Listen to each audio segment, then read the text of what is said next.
Good morning class 8th। तो हमारा जो 4th लेसन था हम वो स्टार्ट हमने किया तो वो हम आज कंटिन्यू करेंगे। ठीक है, तो हमने जो था रिएक्शन विद एसिड ये वाला कर रहे थे। ठीक है, जब मेटल्स एसिड के साथ रिएक्शन करती है, ठीक है, तो क्या बनता है। ठीक है, जैसे जिंक हमारा क्या है, मेटल है। ठीक है, और जिंक के साथ हमने सल्फ्यूरिक एसिड डाला और इससे क्या बना, जो जिंक के साथ जो SO4 है वो जिंक के साथ बन गया और हाइड्रोजन गैस बाहर निकल गई। ठीक है, तो उसके साथ नेक्स्ट पेज पे है जैसे मैग्नीशियम है, मैग्नीशियम के साथ हम क्या डालेंगे, सल्फ्यूरिक एसिड डाला हमने मैग्नीशियम के साथ। ठीक है, और यहाँ पर ना जो है ना आपका सल्फ्यूरिक सल्फेट लिखा है, ये गलत लिखा है, यहाँ पर सल्फ्यूरिक एसिड आएगा। ठीक है, सल्फ्यूरिक एसिड है, ये सल्फेट भी लिख सकते हैं, मतलब मोस्टली हम सल्फ्यूरिक एसिड ही लिखते हैं। ठीक है, जैसे यहाँ पर इन्होंने ठीक लिया, सल्फ्यूरिक एसिड लिखा है। ठीक है, मैग्नीशियम के साथ हम सल्फ्यूरिक एसिड ऐड करेंगे। ठीक है, तो क्या होगा, मैग्नीशियम के साथ सल्फेट लग जाएगा। ठीक है, ये वाला कंबाइन हो गया। ठीक है, मैग्नीशियम सल्फेट बन गया और जो H2O है हाइड्रोजन गैस बाहर निकल गई। ठीक है, तो नेक्स्ट है हमारा कोरिजन ऑफ मेटल्स। ठीक है, कोरिजन ऑफ मेटल का मतलब होता है जैसे हमारे मेटल होते हैं, अगर हम लंबे समय तक मेटल को हवा में मॉइस्चर में रखते हैं तो उस पर जंग लग जाती है। ठीक है, वो ख़राब हो जाते हैं, करोटेड हो जाते हैं। ठीक है, अगर हम लंबे समय तक एयर में उसे रखते हैं, हवा में रखते हैं, मॉइस्चर में रखते हैं, अगर उसे पानी उसे मिलता रहता है, ठीक है, तो वो क्या हो जाते हैं, वो करोडेड हो जाते हैं, ख़राब हो जाते हैं। This happen due to the reactive nature of metal. ये क्यों होता है, क्योंकि जो मेटल्स होते हैं उनका जो नेचर होता है वो रेक्टिव होता है। ठीक है, वो ईजिली किसी भी चीज़ के साथ रेक्ट कर जाती हैं। When they react with air for long time they form a new substance. अगर ये हवा में लंबे समय तक कोई भी मेटल पड़ी रहती है तो ये न्यू सब्सटेंस बना देती है। This cause of deterioration and metal become useless. इससे क्या होता है, मेटल जो है ख़राब हो जाते हैं और हमारे किसी काम के नहीं रहते।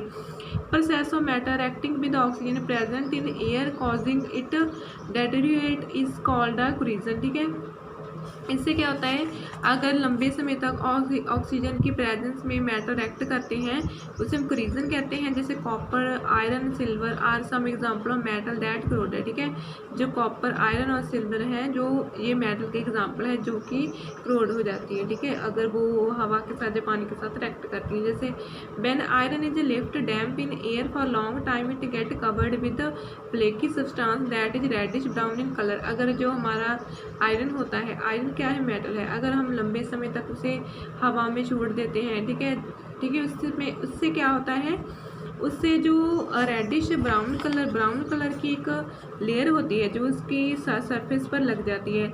This substance is called rust and process is called rusting. तो उसको हम रस्ट कहते हैं। रस्ट का मतलब है जंग लग जाती है उसे। Iron on combining with the oxygen and moisture form hydrated iron oxide और। ठीक है, अगर ये ऑक्सीजन और मॉइस्चर के साथ क्या करता है, रिएक्ट करता है, तो लंबे समय के बाद ये क्या बना देता है, ये रस्ट बना देता है, जिसे हम हाइड्रेटेड आयरन ऑक्साइड भी कहेंगे। ठीक है, हाइड्रेटेड का मतलब है कि पानी के मॉलिक्यूल जो वाटर के मॉलिक्यूल इसके साथ लग गए, ऑक्साइड क्या है, ऑक्सीजन के मॉलिक्यूल इसके साथ लग गए। ठीक है, तो रस्ट बन गया, जंग। ठीक है, इससे ही खराब हो जाता है। नेक्स्ट है जैसे copper on exposure to damp air for long time react slowly with carbon dioxide and water of air. It lost its shine as green coating of copper hydroxide and copper carbonate is formed on its surface over time. ठीक है, इसके बाद क्या होता है, जैसे copper है, copper को हम मॉइस्चर में छोड़ देते हैं। जैसे कॉपर को हवा भी मिलती रहती है, मॉइस्चर भी मिलता रहता है, पानी और कार्बन डाइऑक्साइड भी मिलती रहती है लंबे समय तक। तो क्या होता है, जो कॉपर होता है ना उस पर ग्रीन कोटिंग आ जाती है, ग्रीन से कवरिंग आ जाती है उसकी सरफेस पे। इससे क्या बनता है, ये सारी रिएक्शन होकर लंबे समय तक कॉपर हाइड्रोक्साइड बनता है और कॉपर कार्बोनाइड। ठीक है, जैसे कॉपर है, कॉपर मेटल है। ठीक है, इसके साथ कॉपर के साथ क्या लग गया, पानी के मॉलिक्यूल लग गए। ठीक है, जो वाटर के मॉलिक्यूल है इससे क्या बन गया, कॉपर हाइड्रोक्साइड।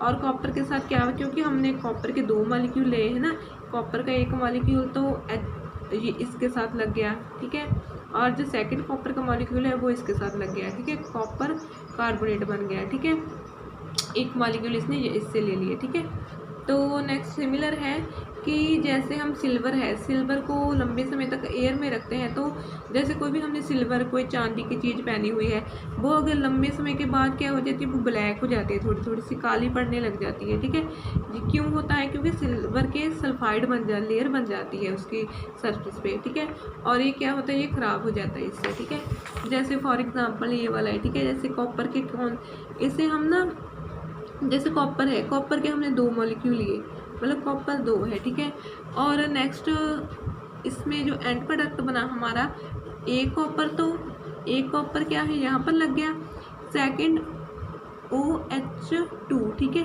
ये वाला सारी चीज़ इसके साथ लग गई कॉपर के साथ। ठीक है, ये हमारा पूरा हो गया। नेक्स्ट हमारा है जो ये वाला कॉपर क्या है, इसके साथ लग गया। ठीक है, समझ आ गया? तो ये वाली रिएक्शन कंप्लीट हो गई। नेक्स्ट पेज पे हमारा हाउ टू प्रिवेंट क्रीजन को हम कैसे प्रिवेंट कर सकते हैं। हमें पता है कि जैसे मेटल है, ठीक है, अगर हम उस पर पेंट लगा देते हैं, मेटल पर ग्रीस ऑयल लगा देते हैं, ठीक है, तो उसकी जो सरफेस होती है वो हवा के या मॉइस्चर के संपर्क से दूर रहती है। ठीक है, इससे वो बच जाता है, जंग वगैरह ख़राब नहीं होती, क्रोडेड वगैरह। ठीक है, नेक्स्ट है coating of layer of zinc. अगर हम जो मेटल है उसकी सरफेस पे जिंक की कोटिंग कर देते हैं, इस तामी उस पर क्या होता है, क्रीजन नहीं लगती। और हम उस पर अगर और लेयर उस पर डिपॉजिट कर देते हैं, फिर उसे हम इलेक्ट्रोप्लेटिंग कहते हैं। इस प्रोसेस से भी वो जो मेटल है वो बच जाता है। नेक्स्ट है अगर हम एल्युमिनियम जो उस पर अप्लाई करते हैं, ठीक है, एल्युमिनियम ऑक्साइड बन जाएगा, तब भी वो हमारा मेटल वो बच जाएगा, ठीक है, ख़राब होने से।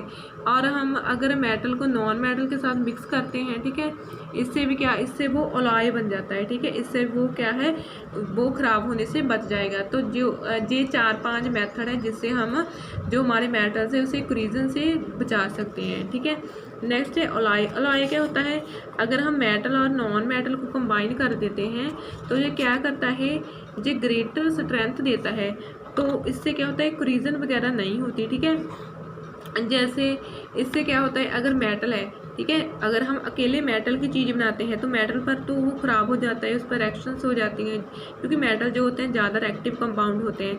अगर मेटल नॉन मेटल को दोनों को हमने इक्वल अमाउंट में मिक्स कर दिया, तो अगर मेटल और नॉन मेटल को मिक्स करते हैं तो उसे क्या कहते हैं, अलॉय कहते हैं। अलॉय की क्या होती है, टेंसाइल स्ट्रेंथ भी ज़्यादा होती है और इस ये क्रीजन से भी बच जाता है। ठीक है, तो प्रॉपर्टीज़ एंड यूजेस क्या है अलॉय के, जो अलॉय होता है वेरी हार्ड होता है। जैसे हमने carbon when added with iron, अगर हम कार्बन को आयरन मतलब लोहे के साथ मतलब कंबाइन करेंगे तो इसके क्या होगा, इसकी हार्डनेस जो है लोहे की, आयरन की और भी इंक्रीज हो जाएगी। ठीक है, तो ये हमारी स्टील प्रोड्यूस हो जाएगी। जो स्टील है उससे हम शिप, ब्रिज वगैरह बना सकते हैं। नेक्स्ट है अलॉय जो होता है उसे हम रेजिस्टेंट टू क्रोजन, इसे क्रोजन वगैरह लगती नहीं है अगर अलॉय से। फॉर एग्जांपल अगर हम आयरन, क्रोमियम और निकल को कंबाइन करके स्टेनलेस स्टील बना सकते हैं। ठीक है, तो इससे क्या होगा कि जो क्रोजन है वो उसे नहीं लगेगी। ठीक है, जो स्टेनलेस स्टील है इससे हम बर्तन वगैरह बना लेते हैं, जो सर्जिकल इंस्ट्रूमेंट है वो भी बना लेते हैं।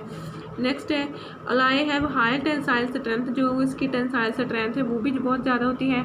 जैसे आयरन क्रोमियम को से हमने क्रोमियम स्टील बना लिया, दोनों को जोड़कर हमने क्या बना लिया, मिक्स करके क्रोम स्टील बना लिया। जो क्रोम स्टील होती है उसकी टेंसाइल स्ट्रेंथ भी ज़्यादा होती है। इससे हम वेरियस टाइप्स के टूल, कटिंग टूल बनाते हैं। ठीक है, नेक्स्ट है जो हम जैसे अलॉय है, जैसे हमने टिन और लिड को मिक्स कर दिया, ठीक है, इसका जो मेल्टिंग पॉइंट है वो लो होता है। इससे क्या बनते हैं, हम जो इलेक्ट्रिकल वायर्स होती हैं उनको ज्वाइन करने के लिए एक तरह का अलॉय बनता है टिन और लिड को मिक्स करके। ठीक है, नेक्स्ट है अलॉय है मेटल्स। नेक्स्ट चार्ट दिया गया है, फर्स्ट इसमें अलॉय बताया गया है कैसे बनता है, नेक्स्ट है कौन कौन से मेटल से बनता है, और नेक्स्ट है कि इसके यूज़ क्या है। जैसे अमलगम है वो मरकरी और सिल्वर को दोनों को कंबाइन करके बनता है, इससे डॉक्टर डेंटल फिलिंग में यूज़ करते हैं। नेक्स्ट है ब्रास, कॉपर और जिंक को मिलाकर बनता है, इससे क्या होता है, इलेक्ट्रिकल फिटिंग में यूज़ होता है। ये ब्रोंज जो है कॉपर और टिन को मिलाकर बनता है और इसे हम कॉइन्स वगैरह, मेडल्स वगैरह बनाते हैं। नेक्स्ट है डुरेलियम जो होता है उसे aluminium, copper, magnesium and manganese से मिलकर बनता है। और जो ऑटोमोबाइल के पार्ट्स होते हैं इनसे बनते हैं। नेक्स्ट है जर्मन सिल्वर जो है वो कॉपर, सिल्वर और निकल से बनता है। और इसकी प्रॉपर्टीज़ क्या है, कौन चीज़ों में यूज होता है ये रेजिस्टेंस वायर हैं जो इलेक्ट्रोप्लेटिंग में यूज होती हैं। ठीक है, तो आज के लिए इतना ही।